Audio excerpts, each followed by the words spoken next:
This is the one that needs to go down in history. The August 31st Trump speech. After he went to Mexico and came back to Arizona and spoke to these people. This is hard to believe for me. He started off in the beginning of the speech, not with immigration, but he started saying that he was going to solve a problem that was worse than the deficit, than immigration, than ISIS. He listed off a whole bunch of things that are supposed to be the most terrible things to America. And all of a sudden, he says, climate change. He is going to prevent climate change, which he's been denying from the beginning, claiming crazy things like China has something to do with it or whatever. But anyway,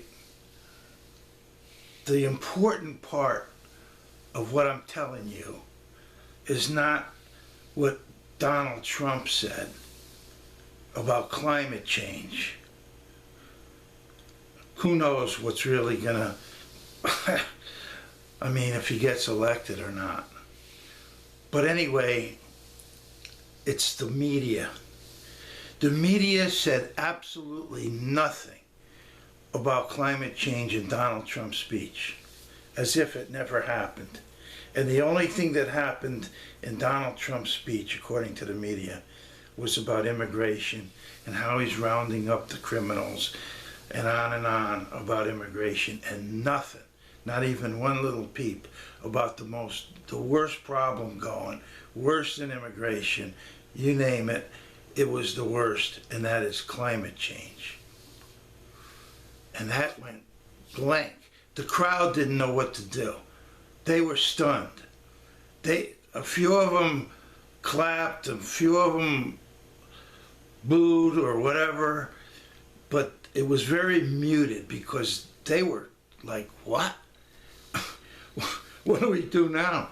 What do we do now? Do we go along with climate change? Or there is no climate change. Are you kidding? See, this is how Americans are in a deep trance. And by the way, just to end this real quick, climate change will destroy the planet. And there's no way back. You can't fix it. You can fix the budget, and you can fix immigration, and you can fix all kinds of problems. But the only one that can fix climate change is God, okay? So we're gonna have droughts, we're gonna have floods, we're gonna have crop failures, we're gonna have starvation, we're gonna have a total wipeout. Forget about how high the water's gonna rise, because that's nothing, okay? Nothing. You can move. If the water rises a little bit, you can move over to another spot. But if there's no food to eat, baby cakes, that's all there is. There's nothing left, okay? Playing with, not fire, we're playing with starvation, okay? So, who knows what's gonna happen now? I wish I could get a clip of this speech about this climate change deal. But I can tell you this, you'd have to watch the media and you're never going to hear one peep about climate change because the media doesn't want anybody to know about it. They're protecting the oil and coal companies, okay? So, this is a disaster. But anyway, people need to realize how they're being completely bullshitted by the media. Not just by telling you lies, which they do all the time, but by covering up important facts, like this climate change thing. So keep an eye open, please. Good night.